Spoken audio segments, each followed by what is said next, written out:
মধ্যপ্রাচ্যের রণক্ষেত্রে কি আবারও ভয়াবহ কোনো প্রলয় আসন্ন? ইরানের আকাশে আগুনের লেলিহান শিখা নিভার আগেই বিশ্ব রাজনীতিতে দানা বাঁধছে নতুন এক আশঙ্কা। প্রশ্নটা এখন আর কূটনৈতিক ড্রয়িং রুমে সীমাবদ্ধ নেই, বরং সরাসরি তুরস্কের রাষ্ট্রযন্ত্রের সর্বোচ্চ পর্যায় থেকে উঠে এসেছে। তেহরানের পর ইসরায়েলের পরবর্তী লক্ষ্যবস্তু কি তবে খোদ তুরস্ক? সম্প্রতি তুর্কি পররাষ্ট্রমন্ত্রী হাকান ফিদানের একটি মন্তব্য বিশ্বজুড়ে তুমুল তোলপাড় সৃষ্টি করেছে। তিনি জায়নবাদী দেশটিকে এখনই রুখে দেওয়ার ডাক দিয়েছেন। এমন পরিস্থিতিতে সুলতান এরদোয়ানের দেশ কি সত্যি তেল আবিবের বিরুদ্ধে কোনো চূড়ান্ত সামরিক সংঘাতের প্রস্তুতি নিচ্ছে? গাজা ইস্যুতে তুরস্ক ও ইসরায়েলের সম্পর্ক এখন তলানিতে। কূটনৈতিক শিষ্টাচারের তোয়াক্কা না করে প্রেসিডেন্ট এরদোয়ান সরাসরি নেতানিয়াহুকে এ যুগের হিটলার বলে তিরস্কার করেছেন এবং আন্তর্জাতিক অপরাধ আদালত আইসিসিতে তার শাস্তির দাবি জানিয়েছেন।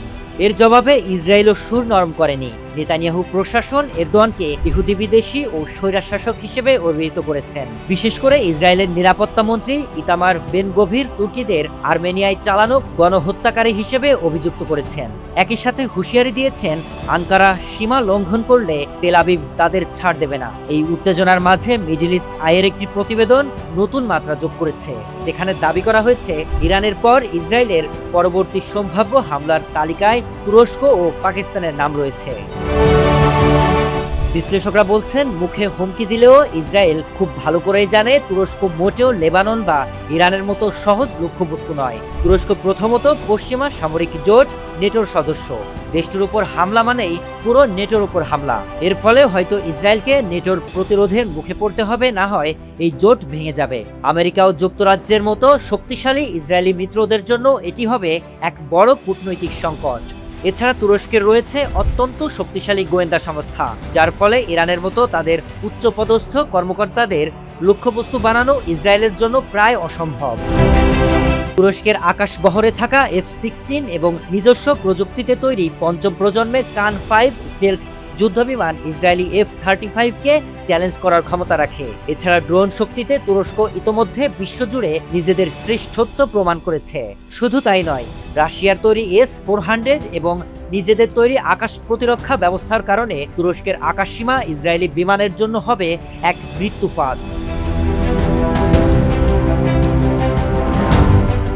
গত বছরের জুনে তুরস্কের অত্যাধুনিক জ্যামার সিস্টেমের কবলে পড়ে ইসরায়েলের 5টি বিমান যেভাবে রাডার থেকে বিচ্ছিন্ন হয়েছিল, সেই তিক্ত স্মৃতি তেল আবিব ভুলে যায়নি। এদিকে এত সামরিক শক্তি থাকা সত্ত্বেও তুরস্ক কেন সরাসরি যুদ্ধে জড়াতে চাইবে না, তার প্রধান কারণ হলো অর্থনীতি। তুরস্ক বর্তমানে একটি উদীয়মান মধ্যম আয়ের দেশ এবং তাদের ভঙ্গুর অর্থনীতি ধীরে ধীরে ঘুরে দাঁড়াচ্ছে। মধ্যপ্রাচ্যের বর্তমান অস্থিরতার সুযোগে ইস্তাম্বুলকে আন্তর্জাতিক বিনিয়োগকারীদের প্রধান গন্তব্য হিসেবে গড়ে তোলার এক বড় পরিকল্পনা রয়েছে আঙ্কারার। একটি পূর্ণমাত্রার যুদ্ধ তুরস্ককে অর্থনৈতিকভাবে পরবর্তী কয়েক দশকের জন্য এক ভয়াবহ লোকসানের মুখে ঠেলে দেবে এবং দেশটিকে পরবর্তী 25 বছরেও লোকসান পোষানো সম্ভব হবে না। ফলে সামরিকভাবে প্রবল শক্তিশালী হওয়া সত্ত্বেও অর্থনৈতিক স্থিতিশীলতা বজায় রাখা এবং নেটোর সাথে ভারসাম্য রক্ষার তাগিদে তুরস্ক সম্ভবত সরাসরি যুদ্ধে জড়ানো থেকে বিরত থাকবে। মধ্যপ্রাচ্যের এই দাবার বোর্ডে তুরস্ক এবং ইসরায়েল উভয় পক্ষই জানে সরাসরি যুদ্ধের পরিণাম কতটা ভয়াবহ হতে পারে। সুলতান এরদোয়ান হয়তো যুদ্ধের ময়দানের চেয়ে কূটনৈতিক টেবিলেই ইসরায়েলকে বেশি চাপে রাখতে চাইবেন, কারণ তিনি জানেন একটি ভুল সিদ্ধান্ত তুরস্ককে কয়েক দশক পিছিয়ে দিতে পারে।